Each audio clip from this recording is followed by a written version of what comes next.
যদি জ্ঞান লাভ করতে চান তাহলে শ্রদ্ধার প্রয়োজন, যদি মান লাভ করতে চান তাহলে স্বভাবে বিনম্র হওয়া প্রয়োজন, আর যদি মনোবাঞ্ছিত স্থান লাভ করতে চান তাহলে যোগ্যতার প্রয়োজন। বিষয়টা সহজ।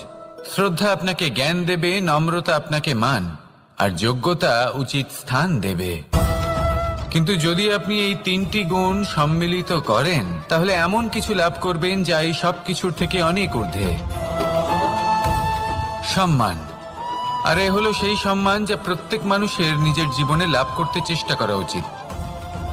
কারণ এই হলো সেই সম্মান যার কারণে আপনি চলে যাওয়ার পরেও এই সংসার আপনাকে ভালোবাসবে আর মনে রাখবে। আসুন আমার সাথে ভালোবেসে বলুন, রাধা রাধা। অনেক সময় আমরা জীবনে অনেক মানুষকে এমন বলতে শুনে থাকি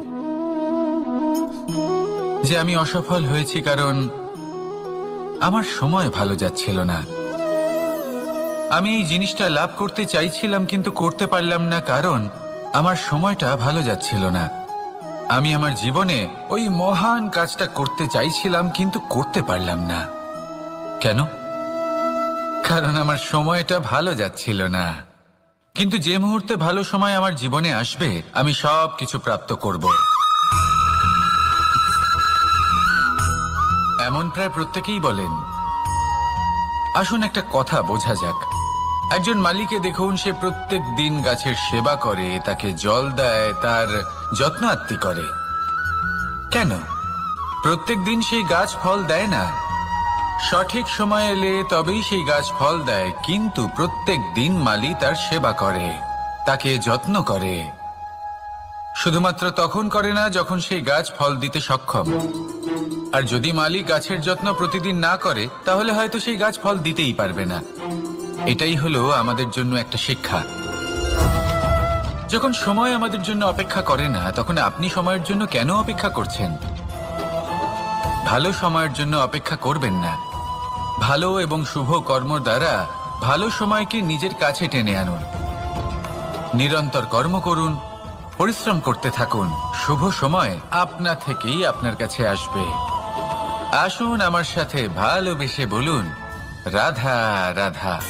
মানুষের এই সংসারে জীবনযাপন করার জন্য কিছু জিনিসের প্রয়োজন পড়ে। এমন কিছু আবেগ, এমন কিছু বস্তু আছে যেগুলো তার প্রয়োজন হয়। কিন্তু সব থেকে বেশি যে জিনিসটা তার প্রয়োজন হয় সেটা হলো সম্মানের। আমাদের ভালো লাগে যখন কেউ আমাদের সম্মান করে। আমরা কাউকে সম্মান করলে তারও সেটা ভালো লাগে। কিন্তু আপনি দেখবেন যে সংসারে বেশিরভাগ মানুষ দুটি মাপদণ্ডের ভিত্তিতে সম্মান করেন। হয় বয়স দেখে করেন বা উপার্জন দেখে, অর্থাৎ সেই ব্যক্তি কতটা উপার্জন করেন। এবার ভেবে দেখুন, এটা আবশ্যক নয় কারোর বয়স যদি বেশি হয় তার বুদ্ধিও ততটাই বেশি হবে। আবশ্যক এটাও নয় যে কোনো ব্যক্তি যদি অত্যন্ত ধনী হন বা তার মনও নির্মল হবে বা তিনি সৎকর্ম করবেন বা এমন কোনো কর্ম করবেন যাতে উনি সম্মান লাভ করতে পারেন। হতে পারে উনি ধনী কিন্তু দুশ্চরিত্র। সেই জন্য বয়স বা উপার্জন দেখে কোনো ব্যক্তিকে সম্মান করবেন না। কর্ম দেখুন। যদি গভীরভাবে ভেবে দেখেন তাহলে দেখবেন যদি কোনো মানুষ কোনো সৎকর্ম করেন তাহলে তার প্রতি হৃদয় থেকে সম্মান জাগ্রত হয়। এটাই হলো সেই সম্মান যা অর্জন করতে হবে। বয়স আজ আছে, কাল আরো বৃদ্ধি পাবে। উপার্জন আজ আছে, কাল সেটা কমে যেতেও পারে। কিন্তু যদি আপনি নিরন্তর শুভকর্ম করতে থাকেন তাহলে আপনি মৃত্যুর পরেও অমর হয়ে থাকবেন। আসুন আমার সাথে ভালোবেসে বলুন, রাধা রাধা। পাপ এবং পুণ্য, এই দুই হলো সংসারের এমন দুই বিন্দু যাকে কেন্দ্র করে এই সংসারের চক্র ঘুরতে থাকে। আমরা যদি কোনো কর্ম বিচার করি হয় পুণ্য নয় পাপের দৃষ্টিভঙ্গি দিয়ে, এটা হয় পুণ্য না হলে পাপ। কিন্তু এই পাপ এবং পুণ্য এই দুই নির্ভর করে প্রত্যেক মানুষের ওপর, তার চিন্তাধারা, তার পরিস্থিতির ওপর। ধরুন এমন একজন মানুষ যিনি অনেক দিন ধরে বনে পথ হারিয়েছেন, অনেক দিন হয়তো উনি কোনো খাবার খাননি। এবার এমন পরিস্থিতি চলে এসছে যে এবার যদি উনি খাবার না খান তাহলে হয়তো জীবিতই থাকবেন না। আর এমন অবস্থায় ওনার সামনে যদি কোনো প্রাণী আসে, তাহলে তাকে শিকার করা এটা কিন্তু তার কাছে পাপ নয়। এটা তো জীবিত থাকার একমাত্র উপায়। এটা তার কাছে পুণ্য সম। আর যদি আমি এমন একজন ব্যক্তির কথা বলি যিনি সরল, যিনি একটি সুখী, শান্ত, সুরক্ষিত জীবনযাপন করছেন, তার কাছে কিন্তু এটা পাপ। এইরকমই এই সংসারে ভিন্ন ভিন্ন পরিভাষা আছে পাপ এবং পুণ্যের। তার মধ্যে যদি আমি আপনাকে একটি সরল পরিভাষা দিই, সেটা হলো জীবনে যখনই কোনো কর্ম করবেন সেটা নিয়ে একটু ভেবে দেখুন যে এই যে কাজটা আমি করছি, তার ফলে এই যে অন্য মানুষেরা আছেন এই সংসারে, তারা কি দুঃখ পাবেন? যদি তারা দুঃখ পান তাহলে সেটা পাপ। যদি আপনি এমন কোনো কর্ম করেন যার ফলে অন্যরা প্রসন্নতা লাভ করেন, তাদের মুখে হাসি ফুটে ওঠে, যদি তারা প্রেরিত হন, জীবনে সামনে এগোতে পারেন, তাদের বিকাশ হয়, তাহলে এটা হলো পুণ্য। তাই জীবনে সবসময় পুণ্য করতে থাকুন আর আমার সাথে ভালোবেসে বলুন রাধা রাধা। বনস্পতি ফলনের জন্য আমাদের কিসের প্রয়োজন পড়ে? একটু ধরিত্রীর, একটু পরিশ্রমের, আর একটা বীজের। এবার যদি মানুষের কথা বলি, তাহলে এখানে ধরিত্রী হলো মানুষের এই জীবন, যেখানে মানুষ নিজের ইচ্ছের ফল ফুল ফলন করতে চায়। পরিশ্রম হলো আমাদের কর্ম, আর বীজ হলো আমাদের নির্বাচন। আমাদের বেছে নিতে হবে যে আমরা কি বপন করব, আম নাকি ফণি মনসা। এর মধ্যে আমরা কি পেতে চাই? রসালো ফলের ফলন চাই নাকি কাঁটার ফলন চাই, তা আমাদের উপর নির্ভরশীল। কিন্তু একটা কথা ঠিক, লক্ষ্য যেমনই হোক না কেন, জীবন যেমনই হোক না কেন, যদি আপনি লক্ষ্যের দিকে এগোতে থাকেন, তাহলে কর্মের সাথে খামখেয়ালি আচরণ করতে পারবেন না। যদি আপনি এমন করেন, তাহলে এটা আপনাকে একটা অনুচিত লক্ষ্যে পৌঁছে দেবে, সেটা কিন্তু নিশ্চিত। সবসময় এটা মনে রাখবেন, কর্মের সাথে খামখেয়ালি হবেন, অর্থাৎ কর্মফলও আপনার সাথে খামখেয়ালি হবে। তাহলে নিষ্ঠার সাথে কর্ম করতে থাকুন আর নিজের লক্ষ্যকে প্রাপ্ত করুন। আর আমার সাথে ভালোবেসে বলুন রাধা রাধা। অগ্নি চতুর্থ তত্ত্ব, সব থেকে বেশি গুরুত্বপূর্ণ, কিন্তু তার থেকেও বেশি ভয়াবহ। কখনো অগ্নিকে নিয়ন্ত্রিত রূপে উনুনে জ্বলতে দেখেছেন? এই অগ্নি আমাদের খাবার বানাতে সাহায্য করে, যা আমাদের শক্তি প্রদান করে। কিন্তু এই অগ্নি যখন বিচলিত হয়ে, অনিয়ন্ত্রিত হয়ে কোনো বনের আগুন হয়ে ওঠে, তখন মহা বিনাশ ঘটে যায়। আপনারই অন্তরের ঊর্জা হলো এই অগ্নি। এটা আপনার শক্তিও, আপনার ক্রোধ। একে ব্যবহার কিভাবে করবেন তা আপনারই হাতে। যদি কোনো ব্যক্তি নিজের অন্তরের এই ঊর্জাকে ব্যবহার করেন শক্তির রূপে, তাহলে সে বিকাশ ঘটাতে পারে, নির্মাণ ঘটাতে পারে। কিন্তু যদি কোনো ব্যক্তি তার অন্তরের ঊর্জাকে বিধ্বংসী অস্ত্র বানিয়ে ফেলেন, তাহলে নিশ্চিত রূপে মহা বিনাশ ঘটতে পারে, যাতে বিনাশ তারও অবশ্যই হবে। অনেক বছর পূর্বে এমনই এক আগুনের দ্বারা এই সুন্দর পৃথিবীর নির্মাণ হয়েছিল। আর অনেক বছর পূর্বে এমন এক আগুনেই সমস্ত জীব এবং সংসার বিলুপ্ত হয়ে গেছিল। এবার আপনি আপনার অন্তরের ঊর্জা দ্বারা বিনাশ ঘটাতে চান নাকি নির্মাণ ঘটাতে চান, সেই সিদ্ধান্ত আপনারই। আসুন আমার সাথে ভালোবেসে বলুন রাধা রাধা। কখনো কখনো এমন হয়, আমরা আমাদের বাড়ির উঠোনে বীজ বপন করি, আর তা বিকশিত হয় একটা সুন্দর বৃক্ষে। তার শাখাগুলি প্রতিবেশীর বাড়ি পর্যন্ত পৌঁছয়। ফলের বর্ষণ প্রতিবেশীর বাড়িতেও হয়ে থাকে। আর আমরা ভাবি গাছ আমরা উৎপন্ন করব আর ফল খাবেন আপনারা। এই কেমন কথা হলো? আপনাকে এই কথা বুঝতে হবে যে এসব হলো ভৌতিক বস্তু, সাংসারিক বস্তু। কখনো নিজের বাড়ির বাগানে ভালোবাসার গাছ বপন করে দেখুন। তার শাখাও প্রতিবেশীর বাড়ি পর্যন্ত পৌঁছবে, ফলের বর্ষণ সেখানেও হবে। কিন্তু সেই ফল চাইতে আপনাকে যেতে হবে না, সেই ফল দ্বিগুণ মাত্রায় আবার আপনার কাছেই ফিরে আসবে। তাই নিজের বাড়িতে আর নিজের মনে ভালোবাসার গাছ উৎপন্ন করুন। এই জীবন প্রসন্ন হয়ে বলবে, রাধা রাধা। অ দিয়ে অন্ত, আ দিয়ে আরম্ভ, এই দুইয়েরই রাশি সমান। যদি আপনি মন দিয়ে দেখেন তবে দেখবেন এদের সম্পর্ক খুবই নিবিড়। কিভাবে? যখন কোনো কিছু শুরু হয় এটা নিশ্চিত হয়ে যায় যে তা সমাপ্তও হবে। আরম্ভই যদি না হয় তার সমাপ্তও হবে না। যা আরম্ভ হয়েছে তার সমাপ্তি হলো অবশ্যম্ভাবী। এটাই হলো প্রকৃতির নিয়ম, একে এড়ানো যায় না। এবার এই কথা আমরা সকলে জানি। এবার মানুষ কি ভাবে যে সমাপ্তির পরে কি হতে পারে, এর উত্তর তাদের কাছে নেই। তাদের উচিত অন্য কোনো বিষয় ভাবা যা বেশি গুরুত্বপূর্ণ। এবার মানুষ এটা জানে না যে মৃত্যুর পরে কি হতে পারে, কিন্তু এই কথা অবশ্যই জানে যে জন্ম থেকে মৃত্যু পর্যন্ত এই সময়, যাকে আমরা জীবন বলে থাকি, এই সময় আমরা কর্ম করতে পারি। এই কথা তো আমরা জানি। তাহলে এমন কি কর্ম করা যেতে পারে যা আমাদের সমাপ্তির পরও আমাদের প্রাসঙ্গিক করে রাখতে পারে, এই বিষয়ে ভাবা উচিত। যে জন্মগ্রহণ করেছে তার মৃত্যু হবেই, এটা সাধারণ বিষয়। কিন্তু ইতিহাস আজও সেই সকল মানুষজনকে স্মরণ করেন যাদের এই সংসার তাদের মৃত্যু নয়, বরং তাদের জীবনকালে যে কর্ম তারা করেছেন তার দ্বারা মনে রাখেন। সেই কর্মের কারণে এই সংসারে তাদের নাম, তাদের কর্ম, তাদের ব্যক্তিত্ব, তাদের কীর্তি অমর হয়ে থাকে এবং থাকবে। আপনার কাছে এতটা সময় নেই যতটা আপনার মনে হচ্ছে আপনার কাছে আছে। সেই জন্য যত শীঘ্র সম্ভব শ্রেষ্ঠ কর্ম করুন, যতটা পারবেন ততটা অধিক সুকর্ম করুন। এই সংসারে নিজেকে অমর করে তুলুন আপনার মৃত্যুর পরেও। আর আমার সাথে ভালোবেসে বলুন, রাধা রাধা। উমা, এ কি?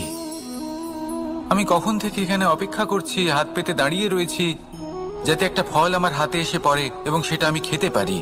কখন থেকে অপেক্ষা করছি, কিন্তু সেটা হচ্ছেই না। এবার আপনি বলবেন যে এসব কি বলছি, এ কি অদ্ভুত কথা বলছি। যদি ফল খেতে হয় তাহলে আমাকে বৃক্ষে চড়তে হবে, ফলের কাছে পৌঁছতে হবে, তবেই তো ফল পাবো। এবার এটা অত্যন্ত সহজ ব্যাপার, কিন্তু এই বিষয়টা আপনি নিজের জীবনের প্রসঙ্গে ভেবে দেখুন। লক্ষ্য কোথায় আছে আপনি জানেন, সেই লক্ষ্যে পৌঁছানোর পথ কি সেটাও আপনি জানেন, সেই পথে চলার ক্ষমতাও আপনার রয়েছে, কিন্তু তাও আপনি নিজের লক্ষ্য লাভ করতে পারছেন না। কেন? কারণ আপনি অপেক্ষা করছেন যে লক্ষ্য আপনার সামনে চলে আসবে, কিন্তু তা হয় না। লক্ষ্য সে যাই হোক না কেন, ধন হোক, প্রেম হোক, কোনো সম্মান হোক বা মোক্ষ হোক, যদি আপনি তার দিকে অগ্রসর না হন তাহলে ফল প্রাপ্তি অসম্ভব ব্যাপার, তা কোনোদিনই হবে না। সেই জন্য আপনার চোখের সামনে আপনি যদি নিজের লক্ষ্যকে দেখতে পান তাহলে উঠুন এবং সেই দিকে অগ্রসর হতে শুরু করুন। নিজের অন্তরের সকল অশুভ গুণ দূর করুন, অলসতা ত্যাগ করুন, অজ্ঞানতা ত্যাগ করে দিন এবং চলতে থাকুন। অবশ্যই মনোবাঞ্ছিত ফল লাভ করতে পারবেন। মনে রাখবেন, চলতে থাকলে তবেই লক্ষ্য প্রাপ্তি হবে। অপেক্ষার দ্বারা শুধুমাত্র মৃত্যু লাভ হবে। আসুন আমার সাথে ভালোবেসে বলুন, রাধা রাধা। পাখি কখন জন্ম নেয়, কখন উড়তে শেখে, কখন বাসা বানাতে শেখে, কখন নিজের মৃত্যু লাভ করে, এসব আমাদের মধ্যে কেউ জানি না। কিন্তু পাখি একটা কথা খুব ভালো করে জানে, যে এই সংসারে ও যা কিছুই করুক না কেন, এই সংসারে ওকে নিয়ে কিচ্ছু যায় আসে না। এবার আমরা কি করি? কোনো কাজ করার আগে আমরা এটা ভাবি যে এই সংসার যদি আমাকে দেখে ফেলে তাহলে কে জানে এই সংসার কি ভাববে, আমার প্রতিচ্ছবি কেমন তৈরি হবে কে জানে, কে জানে কি হবে আদি ইত্যাদি। এই সব ভাবনায় আমরা মগ্ন হয়ে যাই। কিছুটা এমন ভাবে মগ্ন হই যে বর্তমানের কর্মের এই জীবনের যাত্রাপথে সেই সময়ের আনন্দ উপভোগ করতে ভুলে যাই। এবার দেখুন একটা পাখি কি করে, ওর কর্ম হলো গান গেয়ে চলা। ওই পাখি গেয়ে চলে, কেউ ওর গান শুনুক বা না শুনুক, কেউ আদৌ শুনছে কিনা সেই বিষয়টা নিয়ে সেই পাখির কিছুই যায় আসে না। সেই পাখি নিজের কর্ম করতে থাকে। হয়তো সেই জন্যই আপনি কখনো কোনো পাখিকে কাঁদতে দেখবেন না। এরকমই আপনাকে নিজেকে গড়ে তুলতে হবে। প্রথমে নিজেকে জিজ্ঞেস করুন, এই যে কর্ম আমি করতে চলেছি সেটা কি উচিত? যদি আপনার মনে হয় সেটা উচিত, তাহলে সেটা প্রমাণ করুন। এটা ভাববেন না যে এই সংসার কি ভাববে। আসুন আর আমার সাথে ভালোবেসে বলুন, রাধা।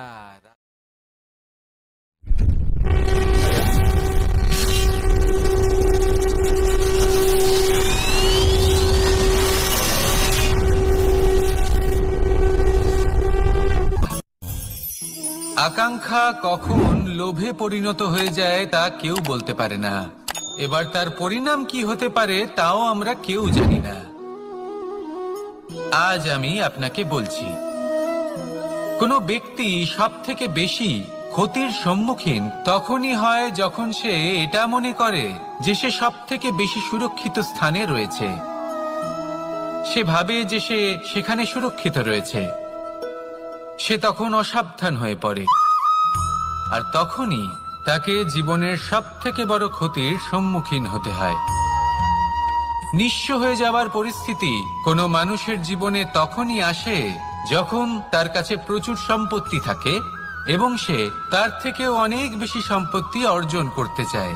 সেই অনেক বেশি সম্পত্তি অর্জন করার চেষ্টায় সে এমন কিছু করে বসে যার ফলে তাকে সমস্ত সম্পত্তি হারাতে হতে পারে। একজন রচনাকার নিজেই নিজের প্রতিভা একদম শেষ করে দিতে পারে যখন সে অনেকগুলো কাজ নিজের কাঁধে নিয়ে নেয়।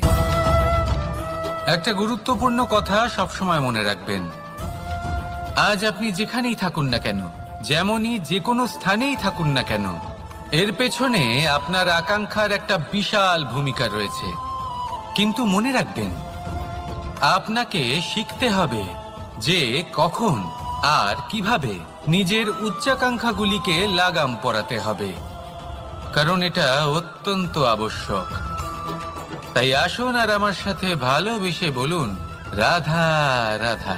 রাত্রে আমরা সুখ নিদ্রা লাভ করি, আমরা স্বপ্ন দেখি, ভবিষ্যতের পরিকল্পনা করি, খুব ভালো লাগে। সকালে যখন চোখ খুলি নিদ্রা ভঙ্গ হয়, স্বপ্ন সেইখানেই ভেঙে যায়, আর তারপর আমরা আমাদের রোজকার জীবন যাপন করি। স্বপ্ন হয়তো মানুষ রাতের বেলায় দেখেন, কিন্তু সেটাকে সার্থক দিনের বেলাতেই করতে হয়। রাতে মধুর বাতাসের নিচে কোমল শয্যায় শুয়ে মাতার গলায় মিষ্টি গান শুনতে শুনতে নিদ্রায় আচ্ছন্ন হওয়া, স্বপ্ন দেখা, ভবিষ্যতের পরিকল্পনা করা বড়ই সরল। কিন্তু সকালবেলায় সময় মতো উঠে সূর্যের তাপ সহ্য করে, সেই উষ্ণতা সহ্য করে সর্বাঙ্গ ঘেমে গিয়ে নিজের পথ খুঁজে বের করা, সেই পথে অগ্রসর হওয়া, বাধা বিপত্তি এসবের সম্মুখীন হওয়া, আর তারপর লক্ষ্য লাভ করা, এগুলো কঠিন কাজ। এ হলো অত্যন্ত কঠিন কাজ। যদি আপনি চান যে স্বপ্ন আপনি দেখেছেন তা সত্যি হোক, তাহলে দিনের বেলায় আপনাকে বেরিয়ে কর্ম করতেই হবে, পরিশ্রম করতেই হবে। মনের এই চক্ষু দিয়ে স্বপ্ন দেখা সম্ভব, কিন্তু যদি আপনি বুঝতে পারেন যে এই স্বপ্নই হলো আপনার লক্ষ্য, তাহলে তাকে সার্থক করতে শুধুমাত্র পরিশ্রম দ্বারাই করতে হবে। তাহলে পরিশ্রম করুন আর আমার সাথে ভালোবেসে বলুন, রাধা রাধা। মানুষের জীবনে দুই ধরনের আবেগ থাকে যা চিরকাল তার সাথে বসবাস করে। প্রথম, স্বপ্ন। দ্বিতীয়, অজুহাত। মানুষ হাজার হাজার স্বপ্ন দেখতে পারে। আমাকে এই কাজ করতে হবে, আমাকে ওখানে ঘুরতে যেতে হবে, আমার জীবনে এই অসম্ভব কাজ বাস্তবায়িত করে দেখাতে হবে, আদি ইত্যাদি। এবার ঠিক যেমন স্বপ্ন দেখেন, সেইভাবে অজুহাতও খুঁজে নিয়ে আসেন। আমি এই স্বপ্ন পূরণ করতে পারলাম না, কারণ আমাকে কেউ সাহায্যই করল না, কারণ আমি দুর্বল হয়ে পড়েছিলাম, কারণ আমার কাছে সময়ই ছিল না, আদি ইত্যাদি। এবার সাফল্য এবং অসফলতার মাঝখানে এই ধরনের সংঘর্ষ হতে থাকে। সাফল্য তখন লাভ করা সম্ভব যখন আপনার স্বপ্ন আপনার অজুহাতের থেকে অনেক বড় হয়, আর অসফলতা তখন পাবেন যখন আপনার অজুহাত আপনার স্বপ্নের থেকে অনেক বড় হয়।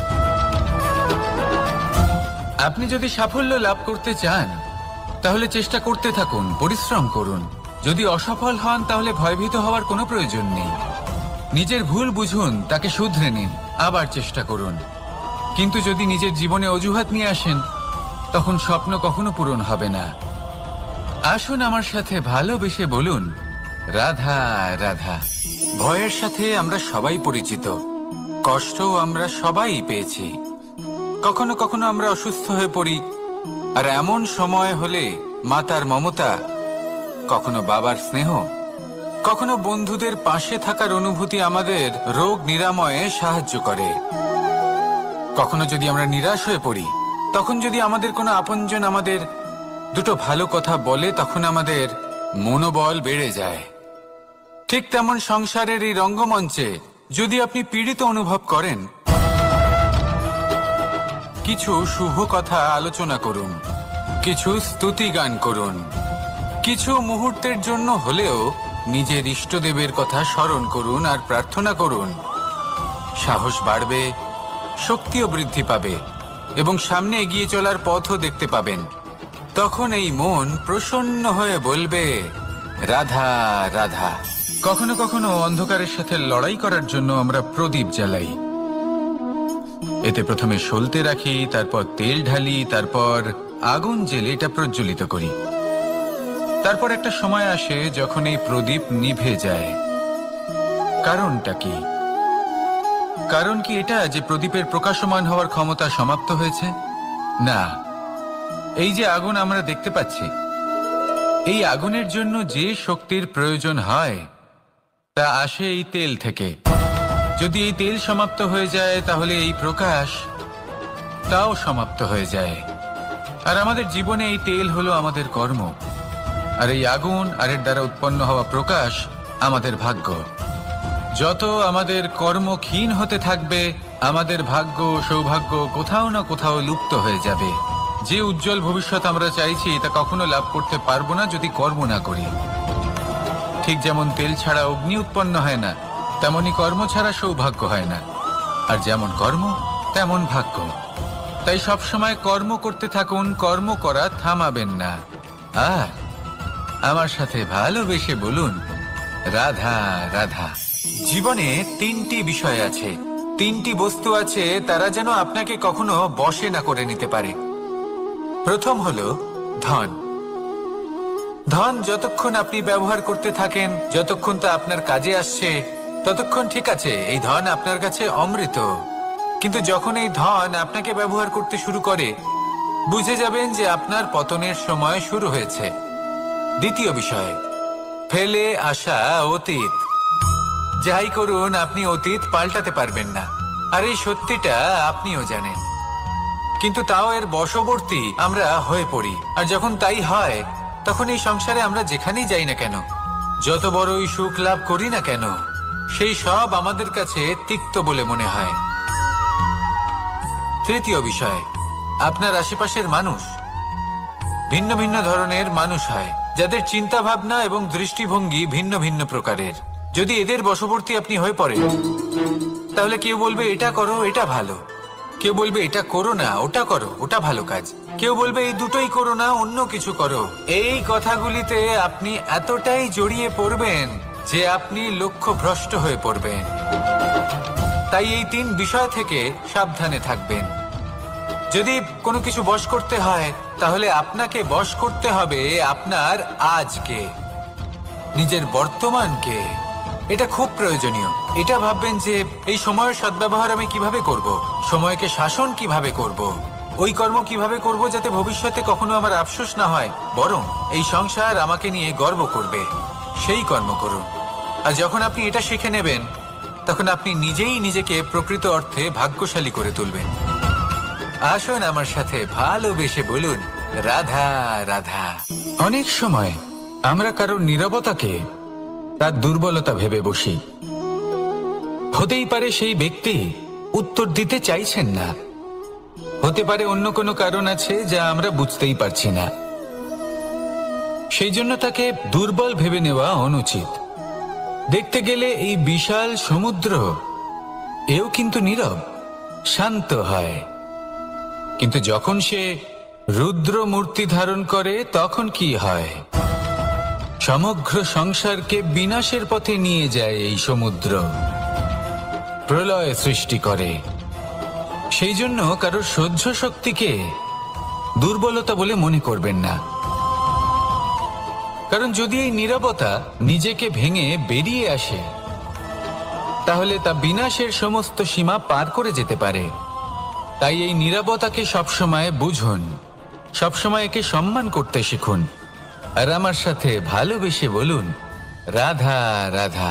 কখনো কোনো চাতক পাখিকে দেখেছেন? কথায় আছে যে বছরে মাত্র একবার সে তার তৃষ্ণা মিটিয়ে থাকে, আর তাও আকাশে ভেসে থাকা মেঘের দ্বারা ঘটানো বৃষ্টির জলের ফোঁটা থেকে। আর কোথাও থেকে সে তার তৃষ্ণা পূরণ করে না। সারা বছর সে নিদারুণ গরম সহ্য করে, তীব্র শীতও সহ্য করে, শুধু এই আশা নিয়ে যে বছরে একবার অন্তত সেই মেঘের ঘন ঘটা হবে, বৃষ্টি হবে, আর সে তার তৃষ্ণা নিবারণ করবে। এটা আসলে কি? এটা আসলে বিশ্বাস।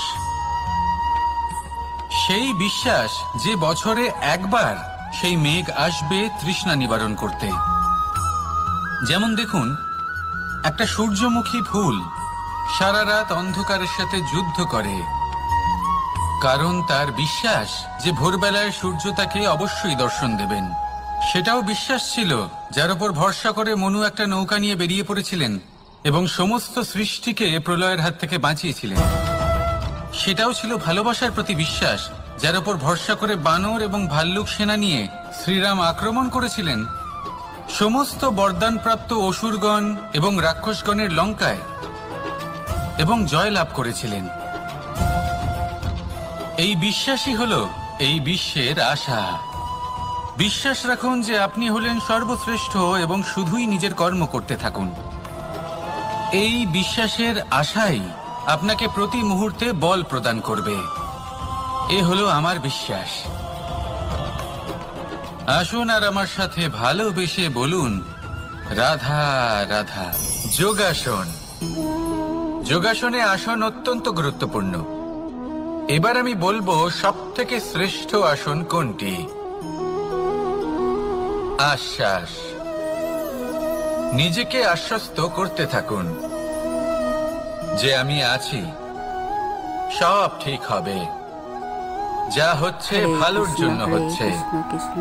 এই আশ্বাস আপনাকে জীবনে এমন ধন্যাত্মক বিশ্বাস দেবে যে আপনি বড় বড় সমস্যার সমাধান করতে পারবেন। এবার যদি কথা বলি সব থেকে কঠিন সময়ের, তাহলে সেটা হলো বিচ্ছেদের, যা মা সীতাকে সহ্য করতে হয়েছে শ্রীরামের জন্য।